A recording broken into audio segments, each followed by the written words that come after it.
Assalamualaikum warahmatullahi wabarakatuh. Semangat pagi. Salam kenal, saya Sri Untari, Widya Iswara Ahli Madya, Badan Pengembangan Sumber Daya Manusia Provinsi Jawa Barat. Pada kesempatan ini, saya akan menjelaskan tentang strategi pembelajaran Agenda 2, yaitu nilai-nilai dasar ASN untuk peserta pelatihan dasar calon pegawai negeri sipil. Adapun tujuan Latsar CPNS sesuai dengan Perkal nomor 10 tahun 2021 adalah mengembangkan kompetensi CPNS yang dilakukan secara terintegrasi. Kompetensi yang dikembangkan merupakan kompetensi pembentukan karakter menuju PNS yang profesional sesuai dengan bidang tugas. Berdasarkan Perkalan nomor 13 tahun 2022 tentang pedoman penyelenggaraan Latsar CPNS, maka sejak tahun 2022 penyelenggaraan Latsar CPNS dilaksanakan secara blended learning, kecuali untuk daerah-daerah tertentu pelatihan klasikal tetap dapat dilaksanakan berdasarkan persetujuan tertulis dari Kepala LAN RI. Tahapan blended learning ini meliputi 3 tahap. Yang pertama adalah self-learning atau pembelajaran mandiri, di mana peserta akan mengikuti pembelajaran mandiri melalui MOOC dengan memanfaatkan sistem pembelajaran yang dikembangkan oleh LAN RI.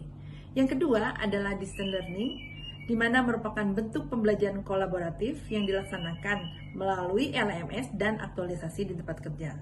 LMS dimaksud adalah Kolabjar yang dikembangkan oleh LAN RI yang dikelola bersama dengan lembaga pelatihan pemerintah yang terakreditasi. Dan yang ketiga adalah pembelajaran klasikal di tempat penyelenggaraan Latsar CPNS. Sebelum memasuki strategi pembelajaran, mari kita lihat tujuan pembelajaran dari Agenda 2 ini, yaitu untuk membekali peserta dengan menginternalisasikan nilai-nilai dasar ASN yang dibutuhkan dalam menjalankan tugas jabatan sebagai PNS profesional yang meliputi kemampuan 1. Memberikan pelayanan prima demi kepuasan masyarakat. Yang kedua, bertanggung jawab atas kepercayaan yang diberikan. Yang ketiga, terus belajar dan mengembangkan kapabilitas. Yang keempat, saling peduli dan menghargai perbedaan. Yang kelima, berdedikasi dan mengutamakan kepentingan bangsa dan negara. Yang keenam, terus berinovasi dan antusias dalam menggerakkan serta menghadapi perubahan. Dan yang ketujuh adalah membangun kerjasama yang sinergi.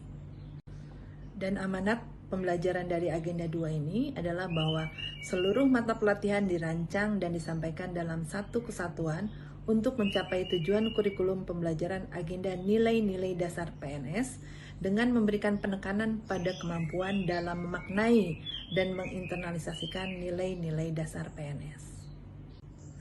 Terkait dengan nilai-nilai dasar ASN atau Core Values ASN, maka pada tanggal 27 Juli 2021, Presiden Republik Indonesia telah meluncurkan fondasi baru bagi ASN.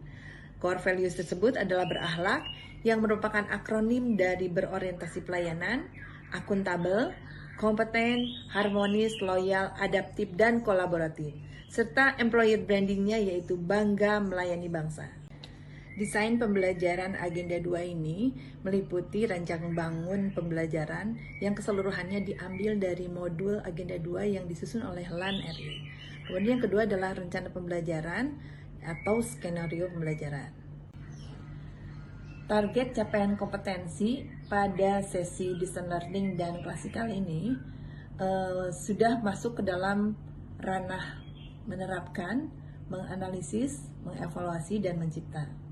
Tidak lagi di ranah mengingat ataupun memahami. Rancang bangun pembelajaran Agenda 2 dibagi ke dalam 7 bagian sesuai dengan indikator keberhasilan. Yang pertama adalah untuk berorientasi pelayanan. Indikator keberhasilannya adalah mampu mengaktualisasikan nilai berorientasi pelayanan dalam pelaksanaan tugas jabatannya. Materi pokok yang akan disampaikan yaitu konsep berorientasi pelayanan dan berorientasi pelayanan. Yang kedua adalah akuntabel. Indikator keberhasilannya adalah peserta mampu mengaktualisasikan nilai akuntabel dalam pelaksanaan tugas jabatannya. Materi pokok yang disampaikan ada 4. Yang pertama, potret pelayanan publik negeri ini. Yang kedua, konsep akuntabilitas. Yang ketiga adalah panduan perilaku akuntabel. Dan yang keempat adalah akuntabel dalam konteks organisasi. Yang ketiga adalah kompeten. Indikator keberhasilannya adalah peserta mampu mengaktualisasikan nilai kompeten dalam pelaksanaan tugas jabatannya. Materi pokoknya ada 4. Yang pertama adalah tantangan lingkungan strategis, yang kedua kebijakan pembangunan aparatur, yang ketiga adalah pengembangan kompetensi, dan yang keempat adalah perilaku kompeten. Yang berikutnya adalah harmonis. Indikator keberhasilannya adalah peserta mampu mengaktualisasikan nilai harmonis dalam pelaksanaan tugas jabatan. Materi pokok yang diberikan ada 3. Yang pertama adalah keanekaragaman budaya dan bangsa Indonesia. Yang kedua, mewujudkan suasana harmonis dalam lingkungan bekerja dan memberikan layanan kepada masyarakat. Dan yang ketiganya adalah panduan perilaku harmonis. Untuk loyal, indikator keberhasilannya adalah peserta mampu mengaktualisasikan nilai loyal dalam pelaksanaan tugas jabatannya.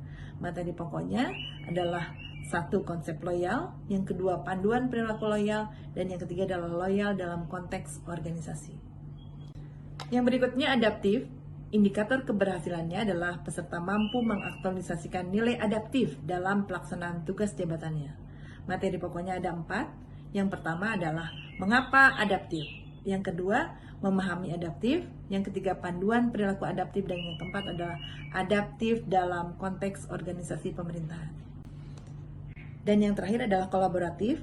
Indikator keberhasilannya adalah peserta mampu mengaktualisasikan nilai kolaboratif dalam pelaksanaan tugas jabatannya. Materi pokoknya ada 3. Yang pertama adalah konsep kolaboratif. Yang kedua adalah praktik dan aspek normatif kolaborasi pemerintah. Dan yang ketiga adalah panduan perilaku kolaboratif. Metode yang digunakan adalah ceramah, brainstorming, diskusi kelompok, tanya jawab, penugasan, juga ada games atau quiz. Kemudian alat bantunya yaitu LMS Collabjar, laptop, Zoom meeting room, LCD projector, flip chart, spidol, bahan ajar, bahan tayang, film pendek, kasus, materi game. Berikutnya adalah rencana pembelajaran atau skenario pembelajaran yang dibagi menjadi 3 jenis, yaitu untuk sesi sinkronus, sesi asinkronus, dan untuk klasikal. Skenario pembelajaran pada sinkronus pertama yaitu hari keempat sebanyak 2 jam pelajaran. Di sini akan dimulai dengan perkenalan diri peserta, kemudian juga menciptakan suasana yang kondusif, kemudian menjelaskan tujuan pertemuan agenda 2 dan ragam aktivitas pembelajarannya. Kemudian juga akan memutarkan film-film pendek yang terkait dengan core value, kemudian memberikan kesempatan kepada peserta untuk menanggapi, kemudian akan dilakukan diskusi pemahaman berakhlak yang sudah mereka dapatkan pada fase MOOC dan pengalaman di tempat pekerjaannya.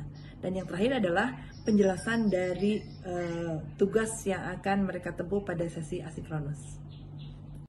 Video penunjang yang telah disiapkan untuk sesi sinkronus pertama ini ada 2. Yang pertama adalah video launching core value ASN oleh Presiden Republik Indonesia, dan yang kedua adalah salah satu contoh penerapan nilai-nilai dasar ASN.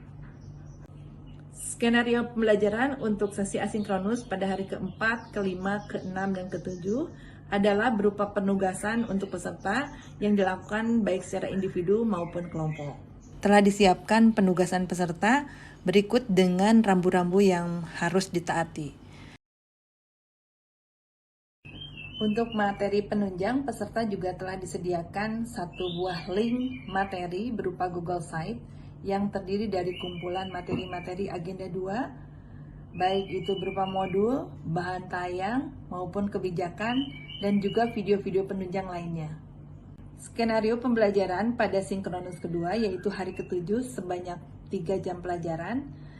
Yang pertama adalah akan dilakukan ice breaking, kemudian juga akan kita lakukan pemaparan tugas dan diskusi terhadap tugas terutama untuk personalizing values. Kemudian akan dilakukan pembulatan agenda 2 dan evaluasi berupa quiz, dan akhirnya akan ditutup. Strategi pembelajaran pada sesi klasikal di mana peserta telah selesai menjalankan aktualisasi adalah sebanyak 9 jam pelajaran, yaitu 1 hari full. Dan skenario pembelajaran dibagi menjadi 2 sesi. Sesi pertama adalah sesi pagi dengan kelas besar, akan dilakukan bina suasana, kemudian juga akan dilakukan pembentukan kelompok baru agar mereka saling mengenal. Kemudian akan dilakukan review materi berakhlak dengan menggunakan model games, Kahoot Games. kemudian juga akan menayangkan video kampanye berakhlak yang telah mereka lakukan pada asinkronus terakhir dan mencoba merefleksikannya. Kemudian akan dilakukan diskusi kelompok beserta kelompok baru untuk mengamati perilaku berakhlak di lingkungan kerja dan dipaparkan. Nah, pada sesi berikutnya adalah sesi kelas kecil. Akan dilakukan review pengalaman berkesan penerapan berakhlak selama periode aktualisasi. Kemudian mereka akan membuat semacam ikrar atau janji yang akan dibacakan di depan seluruh peserta. Kemudian terakhir akan merangkum seluruh materi berakhlak bersama peserta. Dan yang paling terakhir sekali adalah menutup pembelajaran. Demikian pemaparan strategi pembelajaran agenda nilai-nilai dasar ASN. Mohon maaf jika ada kesalahan.